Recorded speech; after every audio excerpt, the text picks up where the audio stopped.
गणित शिक्षण विषय में आज हम घनाव प्रकरण पर पाठ्य योजना तैयार करेंगे। दिनांक 24/6/2020। विषय गणित, उपविषय रेखा गणित, कक्षा और वर्ग है 7C, कालांश द्वितीय यानी सेकंड, अवधि है 35 मिनट। सामान्य उद्देश्य यानी जनरल ऑब्जेक्टिव हैं छात्र छात्राओं में तर्क शक्ति का विकास करना, छात्र छात्राओं में वैज्ञानिक दृष्टिकोण का विकास करना, छात्र छात्राओं में मौलिक व चिंतन शक्ति को विकसित करना, छात्र छात्राओं में सोचने व समझने की क्षमता का विकास करना। ये क्या इसके सामान्य उद्देश्य हैं। अब हम इसके विशिष्ट उद्देश्य जान लें। इस घनाव के विशिष्ट उद्देश्य हैं यानी स्पेसिफिक ऑब्जेक्टिव। विद्यार्थी घनाव के बारे में जान सकेंगे, विद्यार्थियों में घनाव की आकृति की रचना करने का कौशल उत्पन्न कर सकेंगे, और छात्र घनाव की लंबाई, चौड़ाई और ऊंचाई के विषय में बता सकेंगे, छात्र घनाव संबंधी समस्याओं को हल कर सकेंगे। ये क्या इसके विशिष्ट उद्देश्य हैं।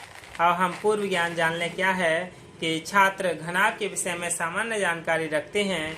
शिक्षण सहायक सामग्री इन टीचिंग एड्स हैं चौक, डस्टर, श्यामपट्ट, चार्ट, पॉइंटर, ये सभी क्या हैं इसके शिक्षण सहायक सामग्री हैं। प्रस्तावना प्रश्न है।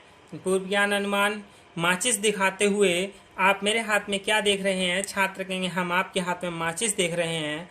माचिस का आकार कैसा होता है। माचिस का आकार घनाकार होता है। घनाव के विषय में आप क्या समझते हैं, आप क्या जानते हैं। समस्यात्मक प्रश्न है। छात्र कोई उत्तर नहीं देंगे यानी अस्पष्ट उत्तर होगा। उद्देश्य कथन, नवीन ज्ञान प्रस्तुतिकरण, यानी इसमें छात्र अध्यापक का स्पष्टीकरण होगा कि जिसकी लंबाई, चौड़ाई एवं ऊंचाई आपस में असमान यानी बराबर नहीं होती है तो उसे घनाव कहते हैं। छात्रों, आज हम घनाव के विषय में विस्तार पूर्वक अध्ययन करेंगे। छात्र ध्यान पूर्वक सुनेंगे व समझेंगे। इन कथन विधि है। पहला शिक्षण बिंदु है घनाव, यानी पहला शिक्षण बिंदु क्या है, घनाव। और ज्ञान प्रत्यास्मरण यानी विकासात्मक प्रश्न है। चार्ट दिखाते हुए कि चित्र में ABCD क्या है। ABCD ये क्या है, छात्र बता देंगे। ABCD क्या है, ऊपरी फलक है। चित्र में EFGH क्या है, छात्र बता देंगे निचला फलक है। घनाव से आप क्या जानते हैं। अस्पष्ट उत्तर यानी समस्यात्मक प्रश्न था, तो इसमें छात्र स्पष्टीकरण करेगा कि किसी घनाव की लंबाई, चौड़ाई, ऊंचाई असमान होती है उसे घनाव कहते हैं। घनाव में 6 फलक होते हैं, यानी घनाव में 6 फलक होते हैं, एक ऊपर, एक नीचे, एक दाएं, एक बाएं, एक आमने और एक सामने। तो कितने, 6 फलक हो गए। कोने कितने हैं, 8, यानी घनाव के 8 कोने होते हैं। ABCDEFGH ये क्या है, 8 कोने हैं। और शीर्ष कितने हैं, 8 ही शीर्ष हैं। किनारे कितनी हैं, 12, यानी जो दीवार की कोरें होती हैं, ज्वाइंट होते हैं, वो कितने हैं, 12 होते हैं।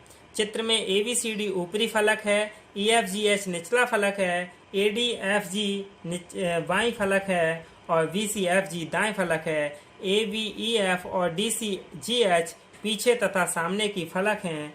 और छात्र ध्यानपूर्वक सुनेंगे व समझेंगे। व्याख्यान से प्रदर्शन विधि है। इसका मूल्यांकन प्रश्न है। घनाव की लंबाई, चौड़ाई तथा ऊंचाई आपस में कैसी होती है। छात्र बता देंगे अच्छे से पढ़ा है तो कि घनाव की ऊंचाई, लंबाई, चौड़ाई आपस में असमान यानी बराबर नहीं होती है।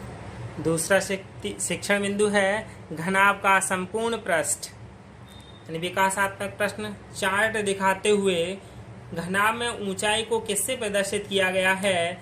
छात्र बता देंगे कि घनाव में ऊंचाई को H से व्यक्त किया गया है, यानी H क्या ऊंचाई है, इसे H से व्यक्त किया गया है। घनाव में लंबाई को किससे व्यक्त किया गया है। छात्र बता देंगे लंबाई यानी HG को किससे, L से व्यक्त किया गया है। घनाव का संपूर्ण पृष्ठ कैसे ज्ञात करते हैं। समस्यात्मक प्रश्न है तो छात्र निरुत्तर होंगे, जिसमें प्रश्नोत्तर विधि है। नवीन ज्ञान प्रस्तुतिकरण यानी छात्राध्यापक स्पष्टीकरण होगा। घनाव का संपूर्ण पृष्ठ सभी 6 फलकों के क्षेत्रफल के योगफल के बराबर होता है, अर्थात ऊपरी व निचली फलकों के क्षेत्रफल का योग, यानी ऊपरी और निचली फलक जो है उनके क्षेत्रफल का योग L गुणा P प्लस L गुणा B। तो क्या होगा, LV और LV 2LV सेंटीमीटर स्क्वायर। बाएं और दाएं फलकों के क्षेत्रफल का योग यानी जो बाएं और दाएं फलक हैं उनके क्षेत्रफल का योग HL प्लस HL, तो कितना होगा HL 2HL होगा सेंटीमीटर स्क्वायर। बाएं और दाएं फलकों का योग VH और VH यानी 2VH सेंटीमीटर स्क्वायर, सामने और पीछे वाले का 2HL सेंटीमीटर स्क्वायर। इन तीनों यानी जो दो फलक थे यानी 6 फलकों को एक साथ जोड़ा। घनाभ का संपूर्ण पृष्ठ बराबर 2LV plus VH plus HL centimetre square. ये क्या है? घनाभ का संपूर्ण पृष्ठ का सूत्र है। छात्र ध्यानपूर्वक सुनेंगे, समझेंगे। व्याख्यान से प्रदर्शन विधि। इसका मूल्यांकन प्रश्न होगा कि घनाभ के संपूर्ण पृष्ठ का सूत्र बताइए। फिर इसके बाद इसका आदर्श प्रश्न है यानी ज्ञान प्रत्यास्मरण। आदर्श प्रश्न रोलर बोर्ड पर लिखा हुआ होगा। छात्र अध्यापक प्रश्न पढ़ेगा या छात्र से पढ़वाएगा।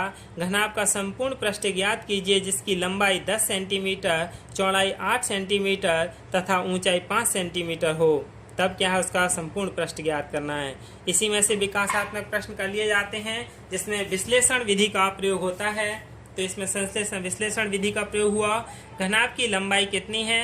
छात्र बता देगा प्रश्न को देखकर कि घनाभ की लंबाई 10 सेंटीमीटर है। घनाभ की चौड़ाई कितनी है? बता देगा घनाभ की चौड़ाई 8 सेंटीमीटर है। घनाभ के संपूर्ण पृष्ठ का मान बताइए। समस्यात्मक प्रश्न है तो छात्र बता देगा कि घनाभ की यानी छात्र निरुत्तर होंगे। फिर नवीन ज्ञान प्रस्तुतिकरण या छात्राध्यापक स्पष्टीकरण होगा। घनाभ का संपूर्ण पृष्ठ बराबर 2LV plus BH plus HL centimetre square. यहाँ डायरेक्ट सूत्र लगाया है तो यहाँ निगमन विधि का प्रयोग हुआ है, साथ के साथ व्याख्या भी कर रहे हैं। तो 2LV कितना है यानी लंबाई और चौड़ाई 10 गुणा 8 कितना होगा? 10 8 80। और VH यानी चौड़ाई और ऊंचाई 10 पंजे 50 और फिर कितना होगा? 10 चौक 40 सेंटीमीटर। तो कितना हो गया?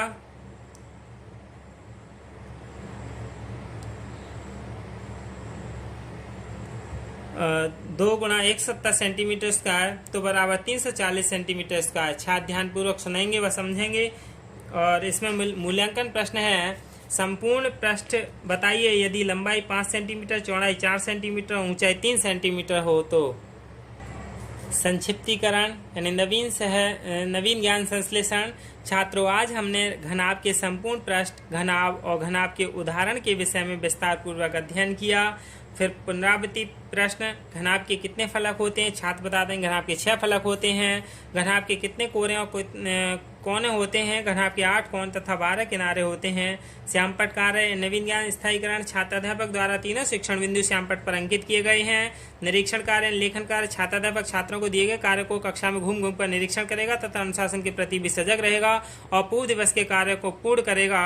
छात्र शांतिपूर्वक दिए गए कक्षा कार्य को करने में संलग्न है और पूर्व दिवस के गृह कार्य अपने अध्यापक से निरीक्षण कराएंगे।